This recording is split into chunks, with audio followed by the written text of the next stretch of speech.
In this tutorial, I'll be guiding you guys on how to pick up locks in Starfield. So let's get started. So locks in Starfields are made up of circular security layers, with more complex locks having more security layers. Each layer has gaps in it and players will need to use the keys provided by their digipig to fill these gaps. Only after players have filled all of the gaps in the outermost layer, they'll be able to move on to the next, meaning that the players will need to be smart about the order in which they use their keys. If they upgrade the security skill, they'll be able to see which keys fit which layers, making the process a little easier.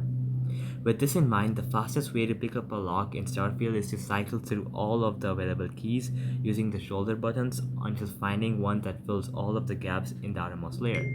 It's worth trying to slot keys with more pins first, as these may only fit in one specific position. Each key can be rotated using the analog stick or the D-pad, so players should do this until they are able to line up each of its pins with the gaps in the outermost security layer.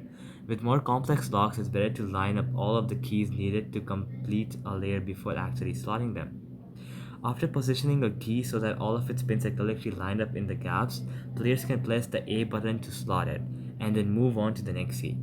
It's then just a case of repeating the process until every security layer has been unlocked. Certain keys will only work on certain layers, so players will need to be mindful of the order in which they use them. If a DK pick doesn't line up with the outermost layer, they should move on and come back to it later. So alright guys, that'll be it for the video. I hope it helps you out and I'll be seeing you guys next time. Peace out.